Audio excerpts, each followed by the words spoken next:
I want to bring in former Navy Admiral and former Pennsylvania Congressman who is running for the Senate, Joe Sestak. Admiral, good to have you with us tonight. Good to be with you, Ed. Thanks. You bet. Your take on this. Will sanctions on these 11 Russians have an impact?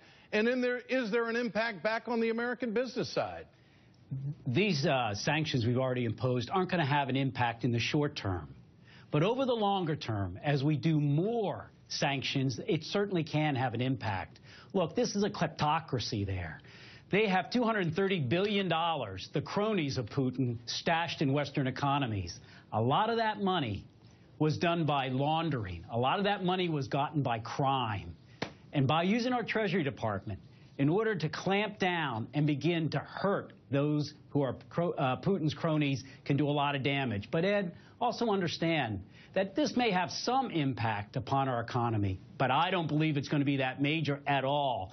Russia only imports $11 billion of U.S. goods every year. My gosh, in the next 4 or 5 days, our Defense Department will spend that. Sure. It's less than 0.1% of our GDP. And if we don't act, Ed, it means someone like China, and I mean economically, act upon him, not militarily. Someone like China, who's had a conflict with Vietnam over the Spratly Islands, might say, geez, I can just go ahead and clamp down and put my forces ashore the Spratly Islands, under which are trillions of dollars of minerals, energy that you talk about. That's why these sanctions have to be tough. Do you believe that it is about resources, it is about the stability of Russia being able to provide for its people, that this coal industry that I talked about is a big player here?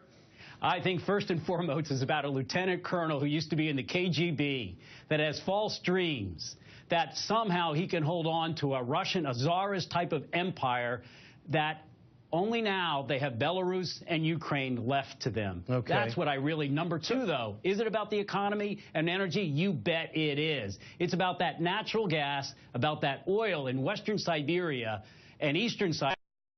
And only in the east are they able to get it out of the ground. They need our technology to get out of Western Siberia. And that means we have a chance here to clamp down and make sure they don't get the technology to export in the future natural gas and oil. So what do you think it'll take for the United States to act? I think it has to, first of all, make sure doing exactly what Vice President Biden is there to do today.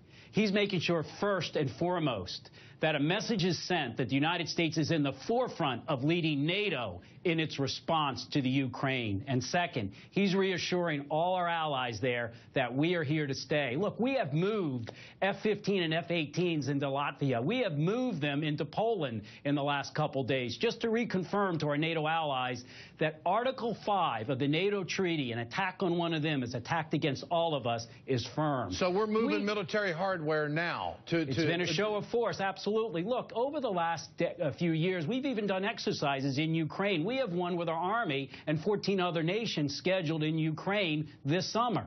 We're going to be there. We're going to remain out there with our military. But, Ed, militaries can stop a problem. We can't fix it. Okay. If we're going to fix this, it's the economic, diplomatic, financial sanctions. Joe Sestak, what about this option, arming the Ukrainian people because they don't want anything to do with Putin? They want their independence. Do we do that?